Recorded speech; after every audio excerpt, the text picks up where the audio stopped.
যাও যাও যাও।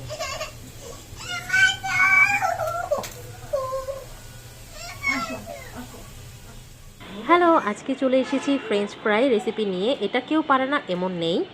ফ্রেঞ্চ ফ্রাইটি প্রথমে আমি ফুটন্ত গরম পানিতে দিয়ে দিলাম।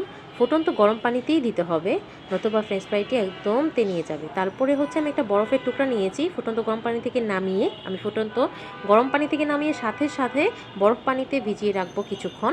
বরফ পানিতে ভিজিয়ে রাখার পরে সেটাকে আমি ভালো মতো ভিজে একদম শুকনো টিস্যু দিয়ে ভালো মতো শুকিয়ে নিব। যদি কেউ পরে খান তাহলে সেটা আপনি ফ্যানের নিচে দিয়েও শুকাতে পারেন। তারপরে আমি এখনই খাবো তাই আমি টিস্যু দিয়েই তৎক্ষণাৎ আমি শুকিয়ে নিলাম। শুকিয়ে নেওয়ার পরে আমি এখন কর্নফ্লাওয়ার নিব। কর্নফ্লাওয়ার দিয়ে ভালো মতো ফ্রেঞ্চ ফ্রাইটাকে মানে আলুটাকে ভালো মতো মিশিয়ে নিব, যাতে সবগুলো আলুতে ভালো মতো যায় ফ্রেঞ্চ ফ্রাইটা। এই তো আমার হাজব্যান্ড আমাকে হেল্প করেছে যথেষ্ট পরিমাণ, অ্যাকচুয়ালি সেই করেছে। তারপর আমি তেলে ভেজে মানে তেলে একদম গরম তেলের মধ্যে দিয়ে দিলাম। দেখেন কি মানে দেখে খেতে মন চাচ্ছে। এই যে আমার ফ্রেঞ্চ ফ্রাই রেডি। মাত্র কিছুক্ষণের মধ্যে আপনি একটি বিকালের নাস্তা হিসেবে, স্ন্যাক হিসেবে আপনার বাচ্চাকে বা আপনারা নিজে ঘরে বসে বা কোনো মেহমান আসলে সেটা বানিয়ে দিতে পারেন।